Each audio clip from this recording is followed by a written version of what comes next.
Assalamualaikum warahmatullahi wabarakatuh. Perkenalkan, nama saya Arneta Budul dengan NIM 20108010. Di sini saya akan menjelaskan materi tentang toharoh.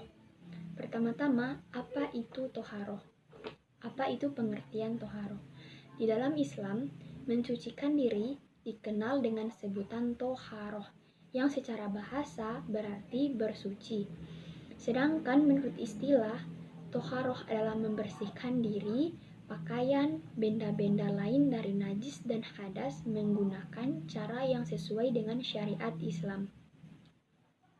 Kedudukan bersuci di dalam hukum Islam termasuk amalan yang harus dilaksanakan, sebab salah satu syarat sah sholat adalah suci dari hadas dan najis.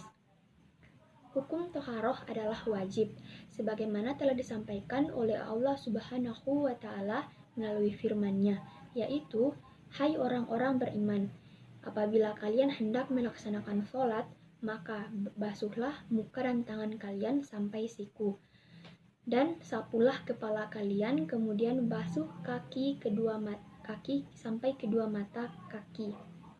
Surah Al-Maidah ayat 6. Di sini kita akan membahas dua bagian dari toharoh, yaitu yang pertama wudhu dan yang kedua tayamun. Dimulai dengan wudhu. Masuk di dalam pengertian wudhu. Di dalam kamus bahasa Arab, al-wudhu dengan domah berarti pekerjaan bersuci dengan huruf wawunya wadu.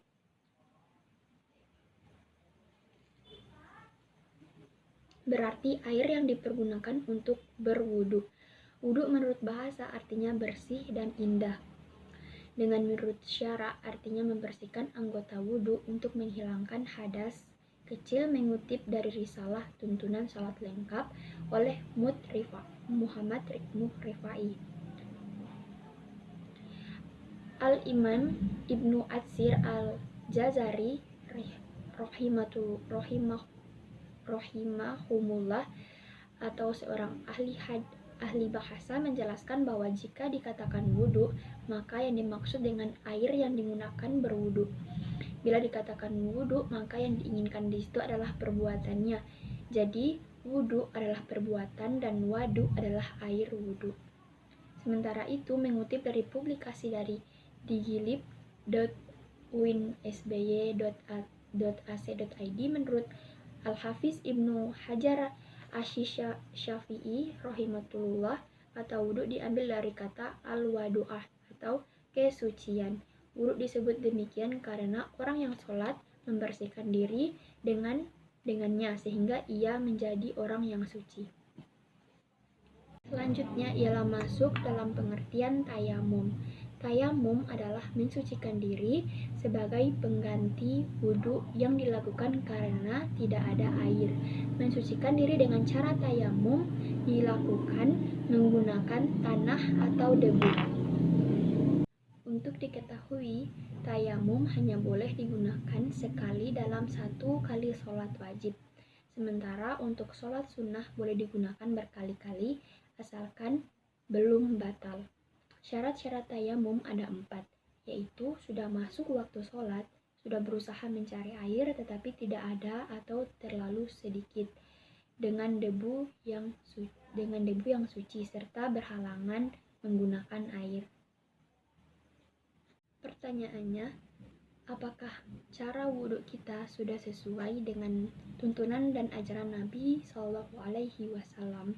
Kita akan membahas tentang perbedaan pendapat ulama soal tata tertib dalam berwudu. Tertib berarti melaksanakan wudu sesuai dengan urutan yang dijelaskan oleh Al-Quran surat Al-Maidah ayat 6 yang berarti, "Hai orang-orang yang beriman, apabila kamu hendak mengerjakan sholat, maka basuhlah mukamu dan tanganmu sampai dengan siku, dan usaplah kepalamu serta basuh kakimu sampai dengan kedua mata kaki." Para ulama berbeda pendapat soal hukum tertib dalam wudhu. Pertama, menurut Imam Abu Hanifah, Imam Daud Az-Zahiri, Imam Malik, dan sebagian ulama mazhab Syafi'i, tertib hukumnya sunnah. Apabila jika seseorang berwudu tidak sesuai dengan urutan wudu pada umumnya, maka wudunya tetap sah. Mereka berpedoman pada surat Al-Maidah ayat 6 di atas. Pada ayat tersebut, Allah Subhanahu wa Ta'ala menyambungkan, mengatafkan atau antara satu anggota wudu dengan anggota wudu yang lain menggunakan huruf wawu. Sementara huruf wawu tidak berfaedah at-tartib atau tidak berurutan. Karenanya, dengan cara apapun seseorang berwudu, tertib atau tidak, wudunya tetap sah. Selain itu, mereka berpegangan pada hadis riwayat Utsman bin Affan radhiyallahu anhu bahwa Nabi Shallallahu Alaihi Wasallam membasuh kedua kakinya 3 kali lalu mengusap kepalanya. Imam Daruqutni, Sunan Ad-Daruqutni juz 1 halaman 85. Pada hadis ini, Nabi Muhammad Shallallahu Alaihi Wasallam membasuh kedua kakinya terlebih dahulu, baru kemudian mengusap kepalanya. Ini menunjukkan bahwa tertib bukan merupakan kewajiban ataupun rukun wudhu, melainkan hanya sebatas kesunahan saja. Yang kedua, menurut Imam Syafi'i, Imam Ibnu Hazm Az-Zahiri, dan Imam Ahmad bin Hambal, tertib merupakan rukun wudhu. Artinya, seseorang yang berwudu tidak sesuai dengan urutannya, wudunya tidak sah. Mereka juga berpedoman pada surat Al-Maidah ayat 6. Yang tadi, pada ayat dimaksud Allah Subhanahu wa Ta'ala menyebut anggota wudu yang diusap, kepala berada di antara anggota-anggota wudu yang dibasuh, yaitu muka, tangan, dan kaki. Sedangkan dalam tradisi bahasa Arab, hal-hal sejenis selalu disebutkan berbarengan. Tradisi ini tidak akan diubah kecuali karena ada maksud tertentu, yaitu melaksanakan wudhu sesuai dengan urutan tersebut. Di samping itu, mereka juga berpegangan pada kebiasaan Nabi Muhammad Shallallahu Alaihi Wasallam, para sahabat, dan para tabi'in, bahwa mereka selalu berwudu sesuai dengan urutan wudu pada umumnya. Ini merupakan penjelasan akan kewajiban tertib dalam berwudu. Imam Nawawi Al-Majmu' juz 1 halaman 484. Dari kedua pendapat tersebut, tampaknya pendapat kedua yang menyatakan kewajiban tertib merupakan pendapat yang kuat. Sebab setiap orang yang menceritakan sifat wudu Rasul Shallallahu Alaihi Wasallam selalu menyebutkan bahwa wudunya tertib. Tidak sekalipun Rasul berwudu secara tidak tertib, sehingga disimpulkan bahwa wudu secara tertib inilah wudu yang diajarkan Rasul kepada umatnya. Adapun riwayat Utsman bin Affan radhiyallahu anhu di atas yang menyebutkan bahwa Nabi Shallallahu Alaihi Wasallam membasuh kedua kakinya terlebih dahulu, baru kemudian mengusap kepalanya. Hadis ini bertentangan dengan hadis yang lebih kuat, yaitu hadis riwayat Imam Daruqutni dari jalur Imam Ahmad yang menyatakan bahwa Nabi Shallallahu Alaihi Wasallam mengusap kepala terlebih dahulu, baru membasuh kedua kakinya. Dengan demikian, hadis Utsman tidak layak dijadikan sebagai dalil. Kemudian permasalahan lain yang muncul adalah hukum mendahulukan anggota tubuh yang kanan atas atau anggota tubuh yang kiri.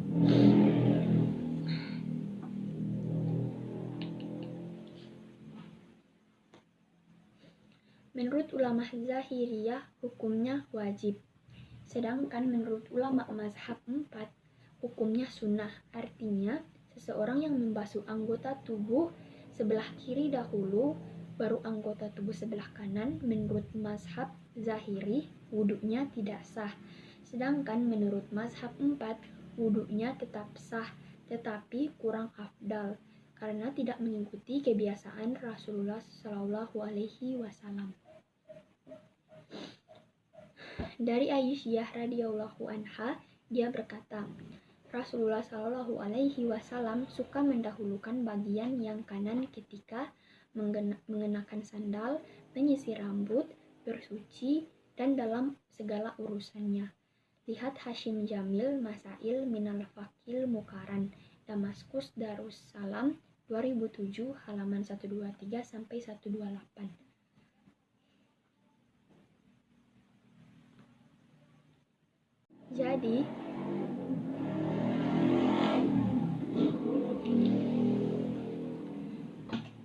Jadi sudah jelas bahwa pendapat para ulama yang kedua, yaitu pendapat Imam Syafi'i, Imam Ibnu Hazm Az-Zahirihi, dan Imam Ahmad bin Hambal,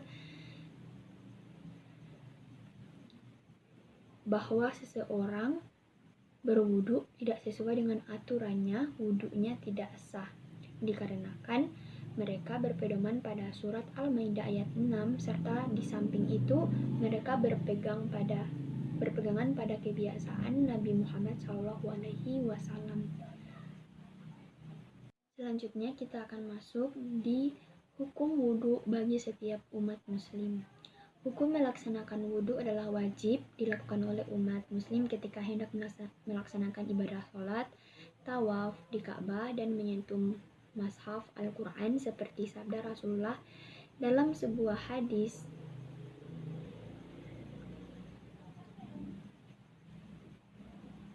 Salat adalah seseorang di antara kalian Salat salah seorang di kalian tidak akan diterima apabila ia berhadas hingga ia berwudu. Hadis riwayat Abu Hurairah. Di sisi lain, wudu bersifat sunnah apabila akan mengerjakan hal-hal tertentu meliputi mengulangi wudu untuk setiap sholat, bagi setiap muslim untuk selalu tampil dengan wudu, ketika hendak tidur dalam keadaan junub, sebelum mandi wajib, ketika hendak mengulangi hubungan badan, ketika marah, selanjutnya ketika hendak membaca Al-Quran, ketika melantunkan azan dan iqamat sebelum sholat, ketika ziarah ke makam Nabi Muhammad SAW, dan ketika menyentuh kitab-kitab syar'i. Tata cara wudu yang benar sesuai sunnah. Yang pertama ialah membaca niat. Nawaitul wudu'a lirafil hadasil asgari farda lillahi ta'ala. Artinya, saya niat berwudu untuk menghilangkan hadas kecil fardu karena Allah. 2. Membaca basmalah sembari membasuh tangan. Membasuh tangan 3 kali, serta berkumur 3 kali, membersihkan lubang hidung 3 kali. Kelima, mencuci tangan dan membasuh wajah 3 kali. Keenam, membasuh kedua tangan hingga siku 3 kali. Ketujuh, mengusap kepala 3 kali. Ke-8, membasuh kedua telinga 3 kali. Ke-9, mencuci kedua kaki 3 kali. Dan ke-10, membaca doa setelah berwudu, yaitu asyhadu alla ilaha illallah wahdahu la syarikalah wa asyhadu anna muhammadan abduhu wa rasuluhu. Allahumma ja'alna minat tawabina waja'alni minal mutatahhirin waja'alni min ibadika salihin subhanakahumma wa bihamdika asyhadu alla ilaha illa anta astaghfiruka wa atubu ilaik. Yang berarti, aku bersaksi bahwa tiada sesembahan yang berhak disembah selain Allah yang Maha Esa dan tiada sekutu baginya. Aku bersaksi bahwa Muhammad adalah hamba dan utusannya. Ya Allah, jadikan aku termasuk orang-orang yang bertaubat, dan jadikanlah aku termasuk orang-orang yang senang bersuci, dan jadikan aku bagian dari hamba-hambamu yang soleh. Maha suci Engkau, ya Allah, aku memuji kepadamu. Aku bersaksi bahwa tiada sembahan yang berhak disembah selain Engkau. Aku minta ampun dan bertobat kepadamu. Berikut adalah doa sesudah berwudu. Selanjutnya ialah syarat wajib sah wudu. Yang pertama ialah beragama Islam. Yang kedua, suci dari hadas kecil dan hadas besar. Ketiga, dapat membedakan yang baik dan yang buruk atau waras. Yang keempat, dapat mengetahui mana yang sunnah dan wajib. Yang keempat, membaca niat atau ada perbedaan pendapat antara mayoritas dan Hanafiyah. Air yang digunakan harus tohur, suci, tidak berbau, tidak kotor, dan tidak berasa atau dicampur bahan lain, dan tidak pula air yang najis. Yang berikutnya, menghilangkan hal-hal yang dapat menghalangi sampainya air ke kulit dan tubuh. Dan terakhir, jika seseorang selesai dari buang hajat, maka ia harus bersuci dulu sebelum berwudu. Adapun sunnah-sunnah wudu yang dilakukan oleh Nabi Muhammad SAW. Yang pertama, bersiwak. Yang kedua, mencuci tangan 3 kali di awal wudu. Yang ketiga, berkumur-kumur 3 kali. Yang keempat, memasukkan air di dalam hidung istinsyak dan mengeluarkan istinsar 3 kali. Memasukkan air dalam hidung dengan tangan kanan dan mengeluarkan dengan tangan kiri. Menyela-nyela jenggot, menyela-nyela jari jemari, dan mencuci atau membasuh anggota wudhu sebanyak 3 kali. Kecuali ketika mengusap kepala dilanjutkan telinga, cukup sekali sebagaimana terdapat banyak riwayat yang menerangkan. Memulai mencuci yang kanan, kemudian yang kiri, menggosok-gosok anggota wudhu, mengusap setiap anggota wudhu secara muwalah, tidak ada selang waktu yang lama, mengusap telinga dengan cara jari telunjuk mengusap bagian dan jari jempol mengusap bagian luar. Hemat dan sederhana dalam menggunakan air, berdoa setelah wudhu, dan perlu diingat bahwa tidak ada doa khusus yang dibaca ketika membasuh setiap anggota wudhu. Melaksanakan sholat 2 rakaat setelah wudhu. Serta hal-hal yang membatalkan wudhu.